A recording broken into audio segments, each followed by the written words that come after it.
Olá, sejam todos muito bem-vindos mais uma vez a esse canal. Sou Marcelo Amazonas e esse é o Ad Libitum, aquele canal que você já sabe, cada vez mais perdido nesse abismo digital que é a internet, tragado lá no abissal, cada vez mais. A gente também já sabe que enquanto houver oportunidade, a gente tá aí para, no limite, subverter, né, essa dinâmica toda desse abismo do binário, né? E vai usando para deixar um saldo positivo, em termos de interações, né? Ou se não, como diz o meu grande amado Milton Santos, né, o geógrafo, é claro. Então, se não, pelo menos vai servindo para a gente continuar conversando, né? Fomentando as ideias. E vou mais, né? Como diria o Abu Janra, idolatrando as dúvidas. Bom, gente, é o seguinte. Apesar disso, hoje vou trazer algo mais pragmático, né? Hoje, todo mundo sabe que aqui no canal vocês têm visto, né? Depois de anos, né? Estudando, digerindo, ao total foram pouco mais de 4 anos, né? Essas histórias do conceito, desde que eu dei de cara, dei para trás, não entendi, larguei o livro, depois de, sei lá, quase um ano voltei, aí, então, só para aprender os fundamentos básicos, né? Isso não é uma referência para ninguém, mas eu, com a minha experiência, já toda de, até aquele momento, 5 anos atrás, uma vida, não consegui digerir o conceito. Fui, voltei, fui. Então levei um pouco mais de 2 anos, né? Então a história não é sobre isso, mas uma contextualizada. Então depois do primeiro vídeo que eu fiz, explicando, que tem lá o prefácio e os fundamentos teóricos, explicando, porém, lendo, dentro da visão fiel do que o Russell dizia. O vídeo tá lá, enfim, e tá para se houver inconsistências que elas sejam apontadas, né? Então, depois desse vídeo é que eu levei mais 2 anos o pessoal pedindo no meu canal e tudo mais. Eu achei que fosse falar mas depois, porque eu sempre peço sugestão, depois eu fiquei mais 2 anos e pouco, para começar essa nova série, que agora sim que eu comecei da gravidade tonal, pluralidade, né? Segundo a gravidade tonal, na verdade, esse é o começo de todo o conceito, porque eu falo da gravidade tonal, que é uma do conceito, uma nota e suas ressonâncias, organizadas através das ordens tonais. É o resumo do conceito, né? Então, assim, enfim, um pouco conciso, talvez, dentro do que tudo isso pode representar, um pouco conciso, um pouco não tão claro, mas assim, o resumo, assim que você percebe, é só isso. E é isso que a gente está vendo cada vez mais por aí.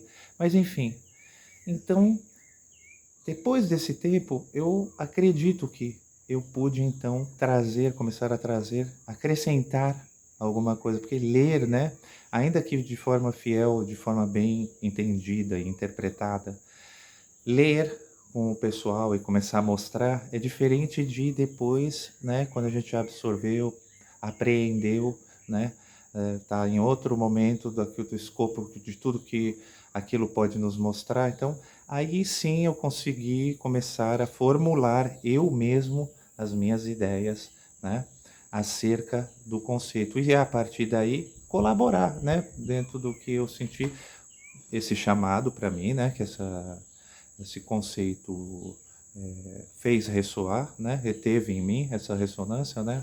Então, dentro disso eu comecei a trabalhar junto e, por consequência, pelo conceito, né? Então, estamos aí gerando material, gerando um arcabouço de informações e que estão aí, né? Para serem, já falei, caso haja inconsistências refutadas, apontadas, né? Dentro do trabalho. Porque o assunto no canal, eu sempre falei, é a música. Não sou eu, não é o outro, não é o hater, não é o fã, que é outra história, uma particularidade, né, da internet. Não é nada disso, são os assuntos, as questões Que é isso aí, para a gente continuar falando, continuar fomentando, continuar, né? Então, não são as pessoas, não são o que as pessoas acham, são o que elas dizem, né? O que sai de dentro da cabeça delas. É isso aí, é naquele espírito mesmo do provocações lá, entendeu? As coisas, as pessoas, a vida, as dúvidas e as coisas, entendeu? Tudo o resto não interessa. Então, é, tendo dito tudo isso como uma introdução até bastante longa, eu agora, seguindo essa jornada lidiana, o lidianismo está no ar agora, olha só. O Jovino, o pessoal lá do Fica a Dica, tô achando tudo isso tão interessante. Eu falo que tá no ar e aí a coisa aparece assim. Eu falo, será que o Jovino fez um vídeo assim? Quase me cortou o coração. Fala da gravidade, fala da atração, retração, fala das. Olha só, um vídeo caiu já no radar lidiano, né? Já caiu no radar lidiano. Então, assim, totalmente tudo isso em sintonia. Então, quando eu falo que o lidianismo está no ar e vou mostrando, é isso, parece que a coisa vai aparecendo. Então, dentro desse desejo e essa vontade do que a gente tem de movimentar, nossa vontade de potência, né, lá do Nietzsche, então, dentro do que nos move, e não como força mera, simples força reativa, né? Claro, tá tudo sempre atuando, né, ação e reação. Agora, sempre, né? Parte e contraparte, né? É isso, opostos complementares, ou como a gente pode pensar, né? Então, já também comentei sobre isso. Então, dentro do nosso desejo, que a gente empurrando, eu acho que vale demais a pergunta: quem foi o George Russell? Que impacto as ideias dele tiveram? Então, quem foi George Russell? Acho que isso é facilmente examinável. E o impacto da obra dele também. Então, eu venho aqui para a gente continuar na nossa jornada, ler esse capítulo, que é uma delícia. Eu me lembro o que o Michael Machado, que é o meu prof, né, do conceito, minha referência, né? Eu vou estudando e vou voltando para ele, vou trocando ideia. Me lembro que ele me falou uma coisa super interessante, né? E essas fichas vão caindo, mas eu já tinha percebido lá no prefácio, que ele já fala, venha com a cabeça aberta, ele já traz questões filosóficas, então você fala, pum, peraí, esse é outro tipo de pesquisador, né? Pesquisador empírico, é um cara tipo Goethe, é um cara tipo, entendeu? Um Copérnico, que pega uma luneta e enxerga alguma coisa que, entendeu? Um outro sistema, aí faz uma outra proposta de funcionamento, né? Para aquele universo ali, né? Cósmico, então, para o universo musical. Então, esse tipo de coisa, entendeu? Que, bom, eu quero trazer aqui, então, para que não a gente não, porque a gente nunca fica falando de tecnicidades, né, de coisas e qual o impacto da figura, da pessoa, da existência como músico, né, das suas interações como músico, como arranjador, como compositor e apesar dele não gostar, como um teórico musical, né, alguém que nos legou um conceito totalmente libertador, totalmente elegante, acessível, orgânico, totalmente baseado nas leis da natureza, na gravidade, né, e tudo mais, entendeu? E olha, muito engraçado, eu repito, dá uma olhada lá naquele Fica a Dica Premium e tal, que saiu esse vídeo do Jovino, que para mim não pode ter mais lidiano, né? Eu vou, enfim, seria até uma boa, né, ter o Jovino pra gente bater um papo e tudo mais. Quem sabe, Jovino, se estiver assistindo, ó, corações mil para você, essa visão de música muito interessante que você trouxe, que eu creio que tem correlação, né? Então, a gente pode traçar essas correlações. Gostaria muito de te ter por aqui. Se alguém vir e conhecer o Jovino, tá convidadíssimo para a gente falar sobre música. E eu fazer dentro das minhas correlações, né, sobre lidianismo também, além de outras coisas, né, dessa figura maravilhosa. Então, se estiver vendo, já está convidado. Se alguém tiver contato, pode botar aí nos comentários e tudo mais. Então, olha só. Uma das referências que eu gostaria de dar, agora eu vou ter que tirar o óculos, não me presta muito, né, na hora de ler. Aqui, então, já falei, né? Afinal, quem foi George Russell, né? Para a gente contextualizar um pouco, né? Para que não, enfim, né? Porque, por incrível que pareça, né? Tem gente que questiona e chega a questionar se o próprio George Russell teria ele próprio usado a teoria, feito música, composto alguma coisa, usando a sua própria teoria. Será que essa pergunta, ela é, ela cabe nela mesma? Eu me pergunto, né? A pessoa, então, ela não testou a teoria que ela fez nenhuma vez, ela não compôs nem 8 compassos, entende? Ou 12 já seria um bluesinho, né? Então, será possível imaginar tal pensamento, entendeu? Mas essas coisas vão indo aí, né? Então, eu estava falando do Michael, o quanto o Michael sacou do conceito, ele falou, das coisas técnicas, tendo lido a biografia, tendo lido esse livro, esse capítulo, né, que fala sobre a Odisseia, chama Odisseia Lidiana, de George Russell, né, que está no livro do Eric Nisensen, né? Então, tá aqui, ó, The Making of Kind of Blue, tá bom? O nome desse livro eu vou deixando na tela. Agora vocês já vão ver aí o próprio original. E eu vou ler um pedaço de Mais a Mais, gente, é lindo, tá? Eu particularmente, né? É lindo não. Eu achei muito lindo, sabe? A história do conceito, o lance é o conceito, entendeu? Então eu nem vou ler a parte que fala das coisas mais pessoais do Russell, nem nada. Vou ler aqui onde ele fala ou, né, relaciona o peso da figura e da obra do Russell, do conceito, né, para a música de um modo geral e sobretudo a música americana, né? Então, assim, para que não pairem dúvidas sobre isso, pelo menos, né, para que a gente tenha circunspecção na hora de falar e abordar. Assim, primeiro, circunspecção extrema com a palavra e depois, muito mais ainda, com uma obra desse porte. Então vamos lá, meus queridos. Então, lidianismos do livro, tá? Eu mencionei previamente que os 4 músicos responsáveis pela criação do Kind of Blue foram Miles Davis, Joe Coltrane, Bill Evans e George Russell. Muitos de vocês estão provavelmente perplexos pela inclusão desse último nome. Afinal de contas, George Russell não toca no álbum, ele não é compositor nem parceiro de composição de nenhuma das músicas e nem sequer é mencionado nos créditos do álbum original. No entanto, Russell é, em muitos aspectos, tão importante para a criação do Kind of Blue quanto os outros músicos. Sem ele, o álbum nunca teria sido criado. A contribuição de Russell para o jazz é sem precedentes. Embora tenha composto e arranjado algumas das músicas mais fascinantes e poderosas da era moderna, seu verdadeiro trabalho de vida não é como instrumentista ou compositor arranjador. É como teórico, e é sob essa luz que Russell vê o conceito que vem desenvolvendo há mais de meio século, enquanto escrevo, no ano de 2000. Então, ele estava escrevendo no ano de 2000, e uma nota minha que o Russell depois veio a falecer em 2009, né? Então, ele estava no ano 2000, o Russell estava vivo, né? Então, é sob essa luz que Russell vê o conceito que vem desenvolvendo há mais de meio século. Muito embora ele não se considere o inventor de sua teoria, mas sim seu descobridor. É um barato isso, assim, uma nota que o Russell dizia, né, que toda vez ele ia lá, ele tinha as perguntas, então ele botava as perguntas assim, né? É isso, a gravidade tonal regente. Ele colocava as perguntas e às vezes ele batia a cabeça antes de dormir, depois de ter trabalhado. Enfim, vale a pena a gente tá.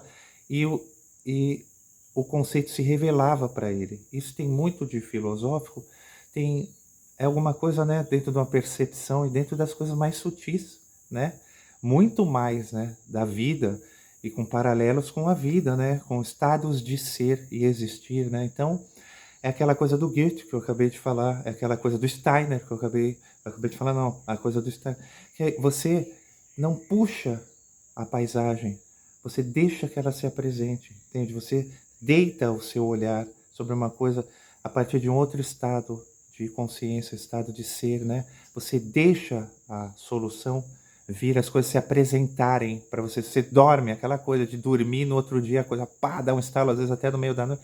Isso é tão recorrente, né? Então, enfim, há um pouco dessas coisas, né, por trás. Então vamos continuar o texto e depois, vocês sabem, eu vou deixar essa parte do texto aí disponível em português e depois tem o próprio livro se vocês quiserem continuar, né? Então, a contribuição do Russell para o jazz é sem precedentes. Embora tenha composto e arranjado algumas das músicas mais fascinantes e poderosas da era moderna, seu verdadeiro trabalho de vida não é como instrumentista ou compositor arranjador, é como teórico. E é sob essa luz que o Russell vê o conceito que vem desenvolvendo há mais de meio século, muito embora ele não se considere o inventor de sua teoria, mas sim seu descobridor. Um teórico do jazz pode sugerir a imagem de alguém que passou todo o seu tempo em uma torre de marfim, mas a teoria de Russell teve um efeito enorme e concreto na evolução do jazz. Anteriormente, discutimos a subversão de instrumentos musicais ocidentais por músicos de jazz afro-americanos, como Miles Davis, Coleman Hawkins e especialmente Thelonious Monk. George Russell foi ainda mais longe. Sua teoria subverte a estrutura básica da música ocidental. Russell aborda os fundamentos da filosofia ocidental musical a partir da perspectiva do jazz. Conforme os autores do Penguin Guide to Jazz on CD colocam, como todos os grandes teóricos, Russell trabalhou analiticamente ao invés de sinteticamente, baseando suas ideias em como o jazz realmente era e não em como ele poderia estar em conformidade com os princípios tradicionais da harmonia ocidental. A preocupação fundamental de Russell era a relação entre a escrita formal e a improvisação, concedendo ao formal a liberdade da improvisação e libertando a improvisação de ser esotérica, entre aspas, fora de alguma suposta norma. Além disso, sua teoria não só influenciou o jazz, mas também afetou fortemente compositores de outros idiomas. Se o nome da teoria de Russell, o conceito lídio-cromático de organização tonal, soa seco e acadêmico, pense na música que ele tornou possível. Por exemplo, além de Kind of Blue, há o lindo Re, Someone I Knew, de Bill Evans, A Love Supreme, do Coltrane, bem como sua famosa versão de My Favorite Things e as próprias obras clássicas do Russell, como All About Rosie. É simplesmente impossível imaginar o jazz dos últimos 40 anos ou mais, muito menos a criação de Kind of Blue, sem as contribuições de George Russell. O papel de Russell na história do jazz é diferente do de qualquer outro inovador. Explosões significativas de desenvolvimento no jazz surgiram de anos de evolução, em vez de teorias pré-existentes. Por exemplo, somente depois que o bebop se tornou um estilo totalmente maduro, é que alguém tentou defini-lo ou desenvolver uma teoria para tocá-lo. Da mesma forma, só muito depois de Ornette Coleman tocar o seu estilo único é que ele surgiu com uma teoria para explicá-lo, a chamada hormológica.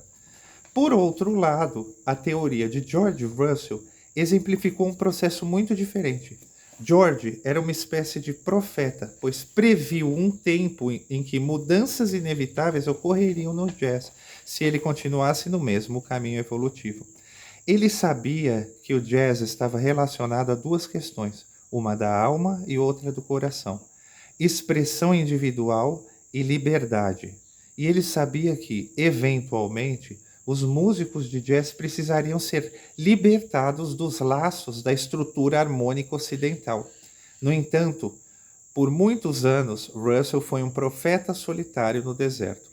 Ele simplesmente teve que esperar até que o jazz tivesse amadurecido o suficiente e se visse compelido a recorrer à sua teoria em prol da evolução contínua da música. Meu Deus, tem um outro trechinho ali na frente que eu já vou falar, mas eu acho muito interessante, né? Você vê assim, essa coisa de romper, né? O Russell, ele vem de outro lugar, né? Para a teoria dele. E ele também vem do ouvir, sobretudo, porque quando a gente vê a história do conceito, ele no hospital, 15 meses, tuberculose, internado, cuspindo sangue, extrema-unção, não sei o quê. São esses momentos, às vezes, nas vidas das pessoas, que dão aqueles estalos, momentos de visões, de... Enfim, isso, né, tá aí dentro do sutil. Então, quando a gente vê a história do conceito, que nem eu falei, a gente vai tendo, de fato, vários estalos, assim, para que a gente possa agora... É isso, né? A gente vê... Por quê? Porque ele fala, né, que o Russell, eu falei isso, tá um pouco à frente do tempo dele, né? Como acontece com tanta teoria, né? Eu vou falar só uma coisa. a igreja só reconheceu o heliocentrismo a partir, se não me engano, de 1922 ou 1932. Sei lá, mais de 300 anos, entendeu? Então, assim, de repente, para essa academia da igreja, eles levaram 300 anos, né? Para aceitar, mas talvez já tivesse enxergado muito antes, é claro, né? Com certeza, historicamente já tem, inclusive, né? Prova de estudiosos e tudo mais ligados à igreja que já tinham aceito isso. Então, para terminar o livro, vamos lá voltar, entendeu? Ele fala assim, num pedacinho um pouquinho mais à frente, só esse último pedaço que eu vou ler. Bom, a dedicação incessante de George Russell à sua teoria é inspiradora nos dias de hoje. Ele não tentou enriquecer com sua teoria, insistindo em publicá-la ele mesmo em vez de vendê-la para uma editora comercial. Sua tenacidade lembra de outros rebeldes americanos, como Charles Ives, nada menos, hein? E Harry Potter. Ninguém sabe quem foi Charles Ives. Charles Ives, entendeu? Um Durango lá, vivia um monte de problema. Vai dar uma olhada na história dele. Dado o lugar singular de Russell na história do jazz, sua Odisseia é especialmente fascinante. Então é isso, tá aqui a referência, né? The Making of Kind of Blue, né? Eric Nisensen. É um livro, fora a biografia do Russell, né? Vai ficar tudo aí nas descrições. E é isso, né? Então, assim, talvez eu pudesse deixar também. Isso eu vou fazer num outro vídeo, né? Não, eu vou deixar nesse mesmo aqui. Algumas referências de músicas escritas. Primeiro é a obra do Russell toda, né? Quando você ouve, você vê que tem tudo a ver com o que ele está falando, né? De politonalidades, de liberdade, entendeu? Não sei, politonalidades, enfim, de verticalidade, de horizontalidade. Você ouve a música do Russell já desde o primeiro disco dele, né, lá do quinteto, né, é isso aí. Então, depois, os outros discos, é a obra toda, tá? Mas tem a suíte do Andy Vassa, todos os nomes das escalas, leads, cada peça com uma escala, enfim, assim, eu acho que falta um pouco de rigor na pesquisa de certos críticos, né, quando falam essas leviandades, né, que nem o próprio Russell usou e tal, ou qual seria a relevância, é muito mais filosófica a relevância dele, é muito mais, entendeu, intelectual do que outra coisa. Então, a pesquisa, eu estou deixando aqui como referência para a gente continuar conversando, como dizia o mestre Milton Santos, entendeu? Então, geógrafo, hein, pelo amor de Deus, não tem nada a ver com futebol, nesse caso, né? Então, a gente continua conversando, fomentando o debate, idolatrando as dúvidas, tá bom? E olha, mais uma vez, um grande abraço, bons estudos, boas reflexões e até uma próxima.